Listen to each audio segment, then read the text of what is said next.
Halo Mam, Assalamualaikum. Terima kasih ya udah klik video ini. Nonton dulu videonya minimal 5 menit, kemudian tekan tombol subscribe, nyalakan notifikasinya, tekan tombol like, komen, dan share ke media sosial yang teman-teman punya. Supaya tidak tertangkap dengan security YouTube. Karena sekarang lagi marak banget subscriber menghilang karena memang mungkin di antara kita banyak banget yang melanggar aturan-aturan YouTube sehingga dianggap subscriber spam. Insya Allah dalam waktu 24 jam atau 1 hari aku bakalan berkunjung juga ke channel YouTube-nya teman-teman semua untuk memberi dukungan yang sama apabila teman-teman udah mematuhi peraturan YouTube. Oke, di video kali ini aku mau share aktivitas atau kegiatan harian aku di pagi hari sebelum aku berangkat kerja. Ini aku mau masak mie telur. Ceritanya lagi malas masak dan stok di kulkas aku pun udah mulai menipis. Jadi apa yang ada aja dimasak, nggak perlu yang ribet-ribet karena memang buru-buru juga mau berangkat kerja. Jadi masak mie telur ini gampang banget rasanya. Mungkin bunda-bunda semua, mamam semua, teman-teman semua udah pada tahu. Dan ini aku pakai ngerebus mie-nya pakai air mineral gelas gini ya, Mam, karena memang kualitas air di rumahku ini kurang bagus, kayak baunya itu uh, sedikit berbau dan kayak sedikit kuning gitu. Jadi kalau untuk masak aku biasanya pakai air galon. Cuman karena air galonnya habis, aku nggak bisa ngangkat ke atas dispenser. Ya sudah, nggak apa-apa, aku pakai aja air mineral gelas untuk merebus mie-nya ini tadi. Jadi kita mau cerita apa lagi ya, Mam? Mamam semua boleh komen di bawah. Aku maunya cerita apa di dubbing video ini. Jadi ternyata nggak gampang ya, Mam, ngedubbing video. Oke, aku mau ucapin terima kasih buat teman-teman semua yang udah setia nontonin channel aku. Padahal videonya cuman gitu-gitu aja. Ya, video nggak jauh-jauh dari dapur karena memang aktivitas ibu rumah tangga kebanyakan di dapur. Yang baru bergabung, salam kenal dari aku ibu rumah tangga. 1 tahun 6 bulan menikah dan alhamdulillah suami aku mengizinkan aku bekerja di luar juga. Profesi aku sebagai perawat di salah satu klinik kesehatan yang ada di Pekanbaru. Jadi alhamdulillahnya nggak melulunya di dapur dan di rumah. Jadi ada juga aktivitas di luar aku. Tapi tetap nggak ninggalin yang namanya dapur karena memang kodratnya kita sebagai perempuan itu kan mengurus rumah dan suami. Tapi alhamdulillah suami aku nggak banyak nuntut dan nggak mengharuskan aku untuk beberes rumah, memasak seperti itu. Dan kami berbagi tugas. Kayak misalnya aku masak, nanti suami aku yang menyapu rumah, mengepel seperti itu. Dan mencuci baju itu biasanya suami aku, kemudian aku yang nyetrika. Jadi memang udah ada bagian-bagiannya masing-masing. Karena komitmen di awal kami sama-sama kerja di luar, sama-sama mencari duit atau aku membantu perekonomian suami aku. Jadi aku juga bilang sama suami aku, kita di rumah kerjakan rumah sama-sama atau mengerjakan rumahnya sama-sama. Jadi nggak semua bebannya di aku dan alhamdulillahnya suami aku bisa nerima, nggak ada komplain, justru malah kalau aku kayak kecapean gitu suami aku bilang nggak usah masak, yang kita jajan aja, atau nggak usah nyetrika, yang biar emas aja. Pokoknya alhamdulillah aku dapat suami yang baik, jadi nggak terlalu capek, bahkan menyenangkan rasanya mengurus rumah tangga. Dan aku belum punya anak, mudah-mudahan disegerakan punya baby ya, Mom. Mohon doanya semua. Lagi program juga, tapi ya namanya rezeki nggak bisa langsung gitu ya, Mam. Kadang harus nunggu dulu, kadang yang rezekinya udah langsung ada. Tapi nggak apa-apa, semua disyukuri aja, dinikmati, dijalani, insya Allah indah pada waktunya.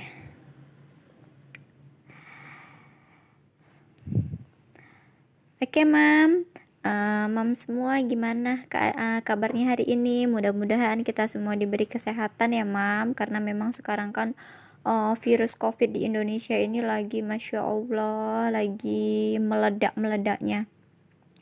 Jadi kalau cerita tentang COVID, teman sejawat aku banyak banget yang tumbang, udah banyak banget yang reaktif COVID. Bahkan kemarin teman, memang betul-betul teman satu klinik aku, satu dinas aku itu ada yang dulunya satu dinas gitu, Mam, cuman sekarang udah resign, itu reaktif. Jadi beliau itu ya udah karantina di rumah, udah swab juga hasilnya reaktif, kemudian karena tanpa gejala juga, dan karantina mandiri di rumah.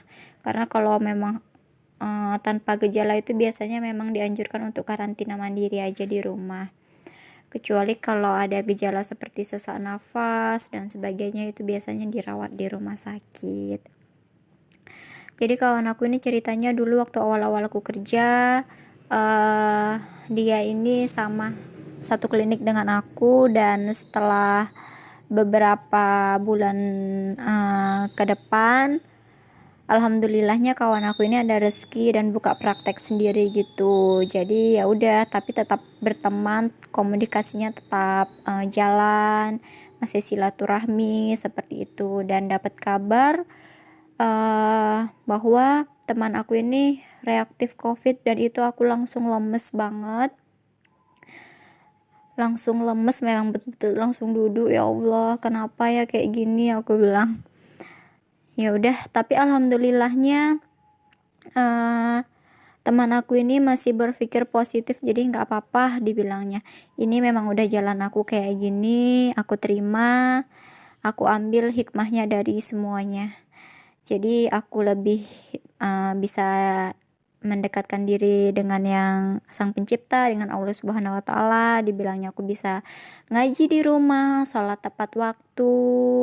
Kemudian sholat sunnah aku juga lagi rapat aku penuhi. Biasanya kan sholat wajibnya itu kayak masih mundur-mundur waktunya. Ini alhamdulillah aku bisa sholat tepat waktu. Jadi aku pun ikut lega karena memang masih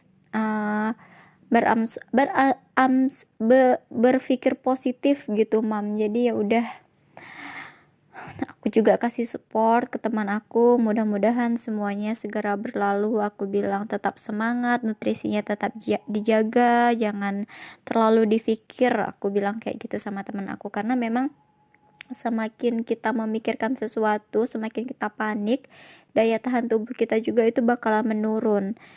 Dan ketika daya tahan tubuh kita menurun, virus-virus atau penyakit itu bakalan seneng sama diri kita, atau gimana ya bahasanya. Semakin daya tahan tubuh kita menurun, semakin stres, ya semakin mudah sakit, imun kita bakalan menurun, penyakit-penyakit pun bakalan mudah gitu. Jadi sering sakit apa gitu. Jadi aku kasih support aja sama teman aku ini, mudah-mudahan cepat sehat, cepat pulih, aku bilang seperti itu. Oke, Mam, udah ngalur ngidul ceritanya, udah ke sana kemari, entah kemana-mana, dari Jakarta ke Surabaya ya, Mam. Ini lanjut ke aktivitas harian. Ini aku lagi ngecuci piring. Setelah masak aku lanjut cuci piring semuanya. Ini di dapur yang sangat sederhana karena memang belum ada budget untuk ngerenov dapur, dan lagi nabung-nabung juga pengen ngerenov dapur yang cantik gitu. Tapi alhamdulillah ini udah lumayan, masih bisa dipakai ya, Mam ya. Ini aku cuci piring, selesai masak harus dicuci-cuci supaya nanti pulang kerja dapur udah bersih, rumah udah bersih, jadi tinggal layeh-layeh gitu istirahat supaya nggak kecapean juga.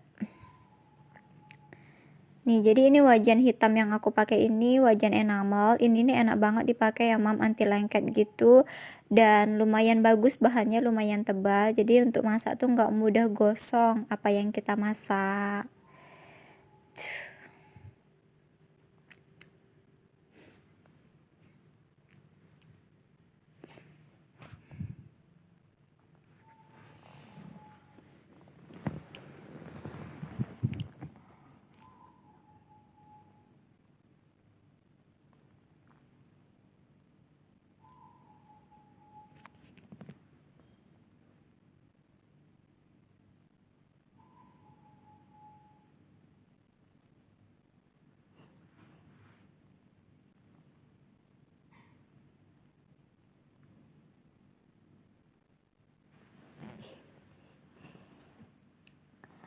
Udah, ini tinggal beberapa lagi mau selesai ngecuci piringnya. Ini tinggal penyerok sama penggoreng tadi. Setelah selesai ngecuci piring, aku lanjut ngebersihin si seng ini, atau apa ini, seng namanya ya mam, atau wastafel. Wastafel itu untuk nyuci piring kali ya. Nih semuanya aku bersihin, kompornya juga aku bersihin, karena kan kalau kita masak kadang ada minyak-minyak gitu. Dan ini semprot-semprotnya ini terbuat dari cairan pencuci piring juga. Jadi dari Sunlight, kemudian aku kasih banyak-banyak airnya supaya nggak terlalu berbuih gitu mam. Kemudian baru aku semprot-semprotin deh ke dinding, ke kompor, kemana-mana itu. Baru kemudian dilap-lap pakai handuk gitu mam ya.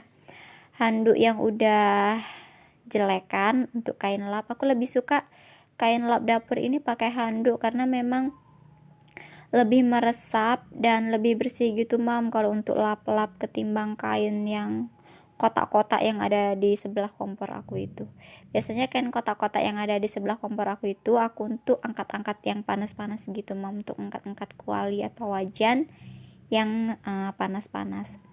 Udah, ini yang kompornya tuh aku lap sampai mengkilat. Jadi cairan pembersihnya nggak perlu yang mahal, jadi bisa dibikin sendiri pakai bekas botol untuk nyetrika gitu, untuk pewangi setrika yang udah nggak kepakai. Aku masukin beberapa tetes cairan Sunlight, kemudian aku kasih air banyak-banyak, sudah jadi deh cairan pembersih kompor dan dinding. Biasanya aku pakai ngepel juga kalau misalnya cairan pel aku habis. Jadi apa aja sih sebetulnya yang bisa dimanfaatkan aja, nggak perlu harus yang wow, yang penting ada dan bersih. Udah itu aja sih kalau aku.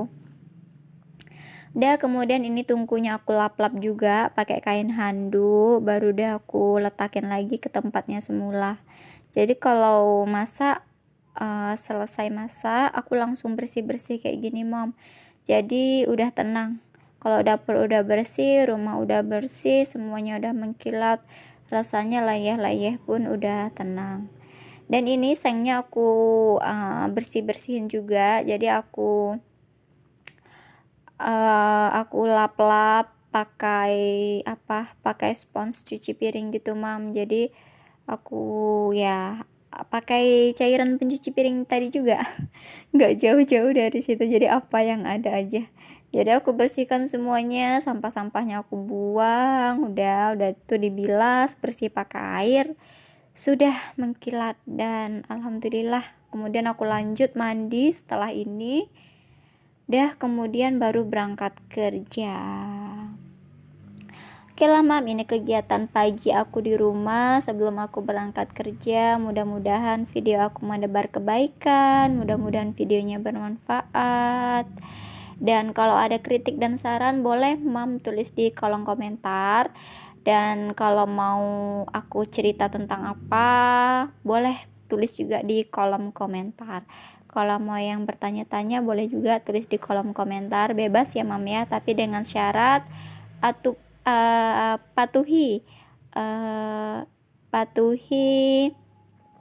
saran dari YouTube tadi, nontonnya, kemudian durasinya, kasih subscribe-nya.